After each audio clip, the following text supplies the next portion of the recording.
Para receber todas as novidades do canal, inscreva-se e se curtir o vídeo, clique em gostei. Aproveite para acompanhar a Rede Super nas redes sociais.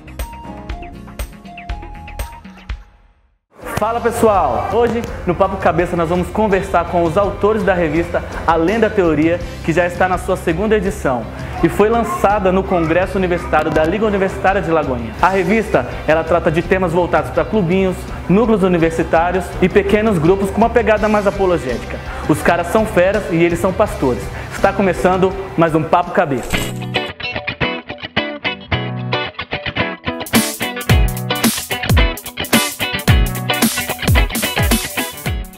E começando os trabalhos da casa, vamos iniciar com as devidas apresentações. Ao meu lado direito está o pastor Bruno, ele é líder da Liga Universitária da Igreja Batista da Lagoinha. Ali na ponta da mesa o pastor Richard, líder da Mocidade. E aqui ao meu lado o pastor Davi, da Igreja Batista de Jetsema. Pastor Bruno, como é que começou a ideia da construção dessa revista e aonde vocês pretendem chegar com ela? Qual é o público-alvo? O que vocês pretendem alcançar? Legal, a gente sempre foi muito próximo, eu, pastor Richard, pastor Davi Laga, a gente sempre esteve muito envolvido com esse trabalho com os universitários. Então, sempre conversando, formas de capacitar o universitário, formas de preparar melhor o universitário para exercer, pregar o evangelho e ser efetivo mesmo na faculdade, surgiu a ideia da revista.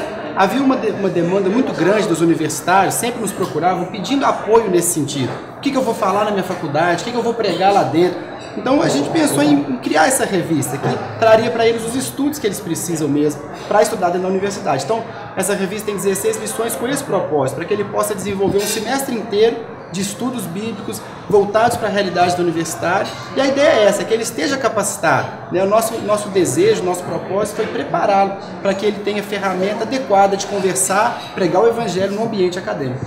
Porque esse material, ele praticamente não existe hoje, né? Material para trabalhar no meio universitário, que tenha essa preocupação em contemplar essa demanda e ao mesmo tempo ele seja de leitura fácil, acessível. Então criar aquela ponte entre o texto bíblico e traduzir aquilo para a linguagem da universidade, sem muita erudição, sem muito academicismo. Então uma revista bem forjada na realidade universitária do dia a dia também. Não é uma coisa que a gente fez, vamos experimentar para ver o que vai dar na prática. É fruto de experiência prática, mais de 10 anos, 15 anos, no mano a mano nas universidades aqui em Belo Horizonte. Não quer dizer que eles ficaram na faculdade estudando 15 anos. Que fique bem claro. Por favor, tá? Mas é de fato tanta experiência enquanto estudante, depois como pós-graduando e depois liderando pessoas que estão lá dentro. Né? Passamos por todas essas etapas. Mas se der para você contar a graduação, pós o mestrado... No meu caso tem o Cefet também, né? Deu 10 anos da graduação à conclusão do mestrado. Também foi 3 de técnico, 4 de graduação e 2 mestrados. Então... Chega lá. A experiência é grande. Muita estrada, muita estrada. Legal. Essa revista, ela é temática, né? A primeira, a gente trabalhou o livro de Tiago. Foi trabalhado o livro de Tiago. A carta de Tiago, meu. Exatamente. Prossiga. E aí, nessa segunda revista, vocês estão trabalhando o livro de Eclesiastes, né? Isso. Por que o livro de Eclesiastes? Quem teve essa primeira ideia? Como que isso aconteceu?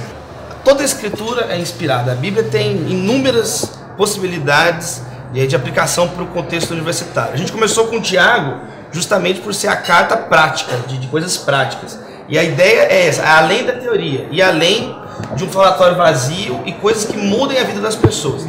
E o livro de Eclesiastes é um livro da sabedoria, é um livro com densa reflexão filosófica, e o contato disso com a contemporaneidade que é o choque legal. Mostrar como que um livro bíblico, milenar, mais de 2.500, 3.000 anos atrás que ele foi escrito, ele é mais atual que o jornal de hoje. A ideia do livro de Eclesiastes também é essa, você mostrar como que a palavra de Deus, ela é de verdade, ela é a verdade, ela é o caminho, ela aponta para Jesus, ela aponta para realidades perenes, que os milênios passam e continua falando pertinentemente ao ser humano. E a ideia é a gente levar para esse ambiente tão dominado pelo saber, onde o saber é tão valorizado, a gente está levando a verdadeira sabedoria. Então a ideia da carta de livro de Eclesiastes, a carta de Tiago e todo esse projeto passa por isso, né? A gente quer mostrar o que é a sabedoria verdadeira dentro do ambiente acadêmico. E é mais do que erudição, né? A Bíblia mostra que tem pessoa que é erudita e é tola, porque a sabedoria não tem a ver com informação, a sabedoria tem a ver com a capacidade de digerir experiências, de digerir as coisas e saber tomar decisões de acordo com a vontade de Deus. Isso é sabedoria. Na Bíblia, o princípio da sabedoria é o temor a Deus. Então, a sabedoria é mais do que erudição e mero informação, acúmulo de dados. Sabedoria é você saber discernir o certo do errado, o bom do mal, o verdadeiro do falso, de acordo com a vontade de Deus revelada na Escritura. Entrando nessa área de experiência, a gente percebe lendo a revista que vocês citam várias experiências de vocês quando vocês estavam no meio acadêmico, né? O que essas experiências impactaram a vida cristã de vocês lá na faculdade? Eu sou o decano do grupo, né? Eu estudei no século passado, eu posso dizer isso. O fundador da UFMG, inclusive. Fui professor do Davi, então isso fala muito sobre minha idade, né? Enfim, quando eu estive no Cefet, eu passei muitas lutas de adaptação, né? Uma escola técnica e tudo mais. E foi assim, uma experiência muito forte, ali dos 15 aos 17 anos. Pregando muita palavra lá e tal, mas na reta final eu comecei a me esfriar muito. E quando eu fui para a faculdade, então houve um período na faculdade que eu quase me perdi. E aí então dentro da faculdade eu tive que me encontrar e retomar o rumo. E aí a reta final já foi bem melhor e já nas pós-graduações também. Mas por incrível que pareça, seja nos bons ou maus momentos, né, eu sempre estava lá no intervalo com a Bíblia, pregando para as pilastras, ou para 3 pessoas, ou para 50. Né, tinha dia que era maravilhoso, tinha dia que era péssimo. E tanto o fracasso quanto as vitórias na faculdade, elas vão formar muito da sua personalidade o resto da vida. É até interessante falar isso porque muitas pessoas elas tentam desassociar às vezes ministério, chamada, com a universidade ali, né? Tem um chamado pastoral ou algo específico que elas acham que não precisam estudar. E muito pelo contrário, Deus quer usar você ali e com aquele propósito que você está lá dentro também usar depois na igreja, né? A sua experiência lá, Davi? Foi muita coisa. A gente vê, por exemplo, que a universidade moderna nasce a partir da igreja protestante, da igreja católica, cristã, como seminários que formavam tanto padres quanto pastores. Harvard, quem foi Harvard? John Harvard foi um pastor. A Universidade de Harvard, nenhuma universidade formou tantos presidentes dos Estados Unidos, e foi um pastor que fundou um seminário que cresceu, se transformou na maior universidade no século XX, mais premiada. Então, de frentes missionárias que as universidades abriram, hoje elas se tornaram um campo missionário.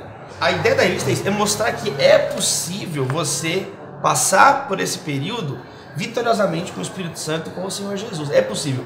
Bill Bright, o grande evangelista, ele disse assim: se ganharmos as universidades hoje, nós ganharemos o mundo amanhã. Então, esse compêndio de experiências e ensinamentos bíblicos tem esse objetivo maior, mostrar que é possível sim você impactar a sua universidade para a glória de Deus. Da época de vocês para a época de hoje, essas da pessoas... era dos dinossauros. Exatamente, deve ter mudado muita coisa, né? As pessoas elas chegam para vocês com essas experiências de hoje, essa identificação. Vocês perceberam que mudam muito da época de vocês para hoje? Eu acho que mudou para melhor, assim, a questão da conscientização da igreja com relação a isso. Eu vejo um avanço bom da minha época de estudante de graduação para os dias de hoje. Nós vemos uma multiplicação de iniciativas missionárias dentro das universidades. Então se tornou uma coisa positiva. Se tornou. Não, eu vejo o acesso às faculdades nos últimos 10 anos aumentou assustadoramente. Eu vejo um despertar da igreja para isso. Inúmeras ações, iniciativas, livros sendo publicados de gente de tudo que é lugar do Brasil, falando assim: gente, vamos ganhar as universidades para Jesus. Então se divide o ministério do dia a dia do menino, se divide o ministério acadêmico, estão sendo formados no Brasil professores universitários tementes a Deus, e tudo isso eu vejo o avanço do reino do Senhor ali também no campo acadêmico e científico. Hoje nós temos um grupo de pessoas socioeconômico que não estava na faculdade antes. Então o perfil do universitário mudou muito, ficou bem mais diversificado. mas ao mesmo tempo também mais evangélicos entraram, né? A igreja hoje tem muito mais estudante universitário do que tinha antigamente. E a mentalidade da igreja também parece que ela está mudando, né? Porque antigamente havia um preconceito, isso, né? Meio que por um período demonizou meio que o estudo, que a arte, que a cultura. E hoje a gente está percebendo que a igreja está se abrindo para resgatar o que começou dentro da igreja. A ideia é resgatar o reino. Nós temos um chamado para o reino, amém. Você pode exercer esse chamado como médico, como advogado, como professor, né? Você não tem que ser pastor. Então nós já pregamos em lugares e para pessoas que se a gente fosse só pastor já não teria acesso a eles. A primeira definição de hospital de um dicionário moderno, que é o dicionário francês, a primeira definição de hospital moderna é: o que é um hospital? Um lugar para salvar a alma das pessoas através da fé em Jesus Cristo e cuidar das enfermidades do seu corpo. Você vê que a ciência, o desenvolvimento da medicina, o direito, as artes, a arquitetura, tudo passou pela igreja. E a igreja às vezes virou uma bolha que se esqueceu da sua missão, se mesmou. Então esse movimento é um movimento que está acontecendo no Brasil inteiro, de entrarmos nas questões cívicas. A igreja é luz, é sal. Então nas questões sociais, nas questões científicas, nas questões artísticas, culturais, porque esse é o chamado verdadeiro do evangelho. É ide, não é fique. É ide, vamos entrar nas universidades. Jesus falou assim: olha, os campos estão brancos para a colheita, em João 4. A gente pode parafrasear: o campus universitário está pronto para a colheita. É mudar a forma da igreja ver não só a universidade, mas cada área do conhecimento, né? É reconectar isso a Deus, né? A palavra de Deus, e é algo que a gente vê começar a acontecer. A gente começa a ver no Brasil inteiro isso sendo despertado, né? E a gente crê que isso vai ganhar uma proporção bem grande. Outra coisa muito fera que eu percebo, Deus da história mesmo trabalhando, na revista também, as diferenças que antigamente as igrejas estavam muito fechadas para si, cada um com seu ministério, lutando sozinho, e essa própria revista nos mostra essa diferença, né? Denominações diferentes, trabalhando com o mesmo propósito. E eu acredito que no meio universitário ainda se faz mais importante ainda essa necessidade das igrejas se juntarem, porque ali na universidade tem várias denominações, então os ministérios eles precisam se unir. Graças a Deus, a nova geração de líderes no Brasil, ela é bem unida, Graças a Deus. Você matou assim a charada. Nas universidades, esse movimento de unidade que hoje alcança líderes de diferentes igrejas no país inteiro, já acontece nas universidades há mais tempo, especialmente em Belo Horizonte. Ou você vai unir para orar, tá com gente de Deus, ou não sobrevive o testemunho cristão na arena pública nos dias de hoje, dando tiro no pé. A igreja não sobrevive dando tiro no próprio pé. Nós somos corpo, né? Membros do mesmo corpo, e o cabeça é Jesus. Então, mais do que nunca, a consciência que tem que ficar é que a gente precisa unir forças de vários ministérios para a gente conseguir alcançar aquilo que Jesus começou, né? Esse mês a gente teve o congresso da Liga Universitária na igreja, foi uma bênção, nós vemos que Deus operou grandemente lá. E aí o tema era Universidade, Missão Possível. Queria que vocês dessem uma palavrinha por que a universidade é uma missão possível. Parafraseando até o filme, né? Missão Impossível, mas a universidade nós cremos que é uma missão possível. Por quê? Na verdade, as duas palavras têm igual importância, né? É uma missão, o crente tem que ver que aquilo é a missão dele. Ser missionário não é ir para um país distante, a faculdade é a missão, e essa missão é possível. Está ali do nosso lado. Exatamente, e o crente ele tem que despertar para isso, que é possível, que está no plano de Deus, porque senão ele fica acuado. A gente encontra tantos crentes acuados, amedrontados na instituição. Não, Deus pode nos capacitar e Ele quer nos capacitar para alcançar e para transformar a universidade. Deus já fez isso no passado. Eu sempre cito nas reuniões da Liga Universitária John Wesley, que começou o ministério dele dentro de uma faculdade, impactou não só a sua região, o seu país, mas o mundo. Então, nós cremos que é possível fazer isso. Está nos planos de Deus, é isso que nós temos orado, é isso que Deus tem falado conosco. Então, é uma missão possível. As pessoas que fizeram diferença na história, Paulo, Lutero, todos eles eram pessoas muito estudadas, né? Muito cheias de conhecimento. Né? Quanto maior o preparo, maior a instrumentalidade. Quanto maior a sua qualificação, o seu preparo, Paulo fala assim em Atos 26, está pregando, falando de Jesus para as autoridades. Ele fala assim, gente, eu falo tanta gente importante como vocês, como gente simples, e a mesma mensagem. Nós precisamos de Jesus. Pastor Richard, tem algum acrescentar dos Quero Eclesiastes? recomendar que você adquira o Além da Teoria, mexendo bem. Vai aparecer o endereço aí da Ancora. É Ancora que fala? Né? Se você é de qualquer lugar do país e quiser adquirir, é nessa loja aí. Aqui em Belo Horizonte, você acha que na Casa da Mocidade o endereço vai aparecer aí também, né? E o nosso desejo é que seja uma ferramenta de bênçãos na evangelização e na instrumentação universitária. Que Deus abençoe você. Papo Cabeça dessa semana vai ficando por aqui. E fica um recado para você que é universitário, né? Às vezes você acha que você está numa universidade para conseguir um diploma, para ganhar dinheiro, mas na verdade foi Deus, aquele que é o escritor da história, que te colocou naquele lugar. Então Ele vai te capacitar para uma missão relevante ali no meio. E talvez você também esteja olhando para esse lugar tão bonito aqui que a gente está hoje, falando assim, não, onde é que eles estão aí lanchando, comendo? Aqui é a pizzaria da Mocidade, Pizza Freak, tá?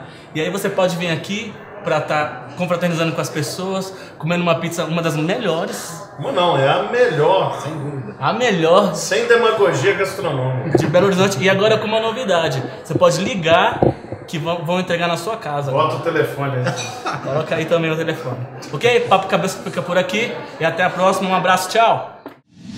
Para receber todas as novidades do canal, inscreva-se. E se curtir o vídeo, clique em gostei.